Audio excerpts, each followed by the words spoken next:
नमस्कार, आप सबका बहुत बहुत स्वागत है। आप देख रहे हैं 0 से 100 तक। मैं हूं आपका प्यारा और न्यारा होस्ट है दोस्त अजय शुक्ला। दोस्तों, मधुबाला के बारे में हमारी चर्चा चल रही है। निहायत ही खूबसूरत और गजब की टैलेंटेड अभिनेत्री मधुबाला। पिछले एपिसोड में हमने आपको उनके संघर्षों के बारे में और इतना बड़ा स्टारडम कैसे पा लिया उसके बारे में बताया। आज ये हमारी दूसरी कड़ी है। इसमें हम थोड़ा और विस्तार से चर्चा करेंगे कि वो कौन सी फिल्में थी जिन्होंने उनके स्टारडम को छूने में मदद की। तो चलिए अपनी चर्चा की शुरुआत करते हैं। तो इनकम का प्रॉपर सोर्स ना होने की वजह से पूरा कुनबा तंगी में जीने को मजबूर था। ऐसे में अताउल्ला खान तंग आकर फिल्म स्टूडियोज के चक्कर काटने लगे। ऐसे में अक्सर मधुबाला भी उनके साथ होती, जो उस वक्त करीब 9 साल की थी। उन्हीं दिनों बसंत फिल्म की प्लानिंग बॉम्बे टॉकीज में चल रही थी और जिसमें एक चाइल्ड आर्टिस्ट की जरूरत थी। राइटर डायरेक्टर आमिया चक्रवर्ती ने जब मधुबाला को देखा तो उनमें वही मासूमियत नजर आई जो उन्हें उस कैरेक्टर के लिए चाहिए थी। लिहाजा आमिया चक्रवर्ती ने मधुबाला को अपनी फिल्म के लिए साइन कर लिया। बसंत फिल्म 1942 में प्रदर्शित हुई थी और सुपरहिट भी हुई थी। बस इसी बात का तो जैसे मधुबाला को इंतजार था। बेबी मुमताज के नाम से 5-6 फिल्में करने के बाद मधुबाला को बतौर हीरोइन पहली फिल्म मिली 14 साल की उम्र में। प्रोड्यूसर डायरेक्टर केदार शर्मा ने जब उनको अपनी फिल्म नीलकमल के लिए साइन कर लिया। राज कपूर को भी इसी फिल्म से बतौर हीरो इंट्रोड्यूस किया गया था। हालांकि नीलकमल में क्रेडिट के तौर पर मधुबाला को मुमताज जहान के नाम से ही क्रेडिट दिया गया, लेकिन बाद की सभी फिल्मों में वो मधुबाला के नाम से जानी गई। 1947 में ही मधुबाला की नीलकमल के अलावा 4 और फिल्में प्रदर्शित हो चुकी थी। चित्तौड़ विजय, मेरे भगवान, खूबसूरत दुनिया और दिल की रानी जैसी फिल्में उनकी प्रदर्शित हो चुकी थी। ये सभी फिल्में कामयाब हुई या नहीं हुई, लेकिन हीरोइन के तौर पर मधुबाला के कैरियर ने रफ्तार पकड़ ली, जो साल दर साल बढ़ती ही चली गई। ये उनके एक्टिंग का ही जुनून था कि अगले 4 सालों में उनकी 24 फिल्में प्रदर्शित हुई और ये सभी फिल्में उनके करियर में माइलस्टोन साबित हुई और जो महज मधुबाला को 18 साल में ही गाड़ी और बंगलों की मालकिन बना दिया और इतना बड़ा स्टारडम उन्होंने 18 साल की उम्र में ही देख लिया। अपने करियर में मधुबाला ने स्टारडम का स्वाद चखा 1949 में, जब उनकी फिल्म महर प्रदर्शित हुई थी और सुपरहिट भी हुई थी। महर फिल्म में पहले सुरैया को कास्ट करना था, लेकिन डायरेक्टर कमल अमरोही ने मधुबाला को ही फाइनल किया और ये फिल्म बहुत ज़बरदस्त सुपरहिट हुई थी। महर एक सस्पेंस थ्रिलर फिल्म थी जिसके गाने चार्ट बस्टर्स साबित हुए थे। उसके बाद मधुबाला की बेकसूर, दुलारी और तराना भी सुपरहिट फिल्में हुई थी।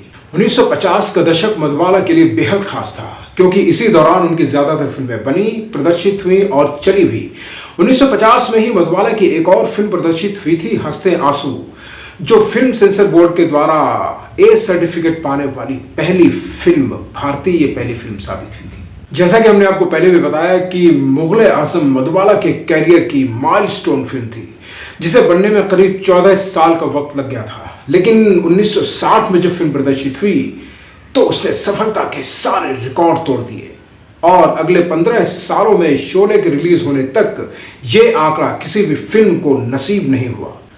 तो मधुबाला की इस कामयाबी के सफर में उनके साथी कलाकार रहे अशोक कुमार, देव आनंद, दिलीप कुमार, राज कपूर और भारत भूषण। ये ऐसे अभिनेता थे जो उस जमाने में उनकी नामी गिरामी अभिनेताओं में गिनती होती थी। लेकिन जिस अभिनेता ने मधुबाला के दिल में अपनी जगह बनाई वो थे दिलीप कुमार साहब, जिन्होंने मुगले आजम के अलावा तराना, संगदिल और उमर जैसी फिल्मों में भी स्क्रीन शेयर किया था। इन्हीं फिल्मों के मेकिंग के दौरान दोनों एक दूसरे की तरह करीब आ चुके थे कि बात शादी तक पहुंची। लेकिन उसके बाद जो हुआ तो जैसे मधुबाला की हसरतों का खून हो गया।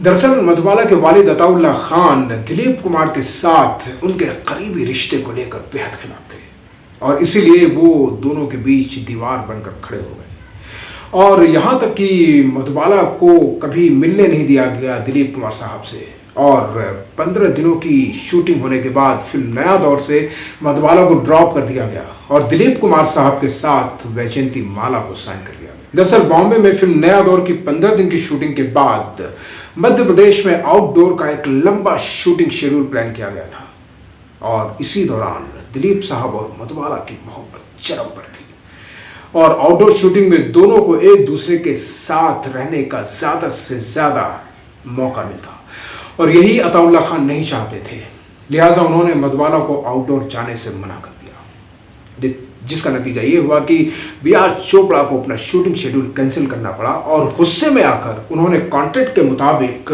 मधुबाला पर केस कर दिया और विटनेस के तौर पर कोर्ट में दिलीप साहब को पेश होना था और दिलीप साहब ने वही कहा जो सच था, जिसका नतीजा ये हुआ कि केस का फैसला बी.आर. चोपड़ा साहब के फेवर में हो गया और यहीं से मधुबाला और दिलीप साहब के बीच रिश्तों में एक ऐसी दरार आ गई जिसे कभी भी भरा नहीं जा सका। मधुबाला अपने पिता की इतनी फरमाबरदार थी कि उन्होंने अपने पिता के खिलाफ आंख तक नहीं उठाई, लेकिन सच तो यही था कि मधुबाला के दिल टूटकर बिखर गया था, वही दिल जिसमें पहले से ही एक छेद था। तो 1958 में मधुबाला ने किशोर कुमार के साथ एक फिल्म की थी जिसका नाम था चलती का नाम गाड़ी और इस फिल्म में इन दोनों का एक रोमांटिक किरदार था। दिलीप कुमार से चोट खाने के बाद मधुबाला किशोर कुमार के करीब आती चली गई और 1960 में एक तरह से जिद में आकर उन्होंने किशोर कुमार से शादी कर ली थी और जिसके लिए किशोर कुमार इस्लाम कबूल करते हुए अपना नाम करीम अब्दुल रख लिया था और उसके बाद किशोर कुमार और मधुबाला ने हाफ टिकट और झुमरू जैसी फिल्मों में भी स्क्रीन शेयर किया था, लेकिन इस बीच मधुबाला की सेहत बेहद ख़राब होती चली गई। मधुबाला वास्तव में अपने बचपन से ही एक ख़तरनाक बीमारी से जूझ रही थी। उनके दिल में एक छेद था जिसका पता काफ़ी देर बाद से चला, जिसकी वजह से उनकी बॉडी में खून की मात्रा इतनी ज़्यादा बढ़ जाती थी कि उनके नाक और मुंह से ब्लीडिंग आने लगती थी। उन्हें फिल्में मिलना बंद ना हो जाए, इसकी वजह से उनकी बीमारी को दुनिया वालों से छुपा कर रखा गया। जो भी हो, फिलहाल इस बीमारी का उस समय कोई भी इलाज नहीं था, लिहाजा किशोर कुमार मधुबाला को लेकर लंदन चले गए और वहाँ पर डॉक्टरों ने भी देखा तो काफ़ी देर हो चुकी थी और उन्होंने सारे चेकअप के बाद हार मान ली थी और किशोर कुमार को ये कह दिया था कि मधुबाला ज़्यादा से ज़्यादा 1 या 2 साल तक और जीवित रह सकती हैं और वो भी बग़ैर किसी काम के, यानी कि कोई भी काम किए बगैर वो 1 या 2 साल तक जीवित रह सकते।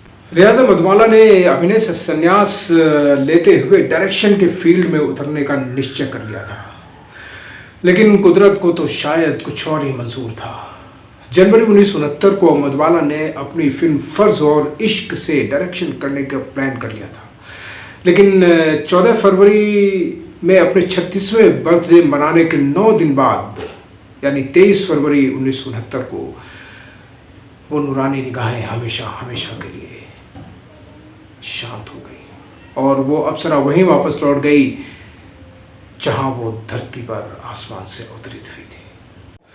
तो ये थी हिंदी सिनेमा की सबसे खूबसूरत अभिनेत्री मधुबाला की जीवन यात्रा। लेकिन चलते चलते एक बात और बताता चलूं तो मधुबाला की खूबसूरती के जादू से हॉलीवुड भी अछूता नहीं रहा था।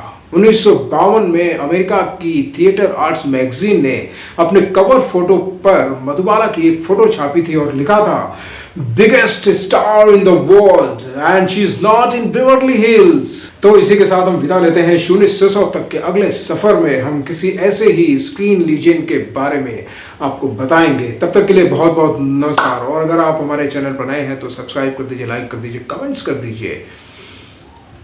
बहुत बहुत धन्यवाद आपका।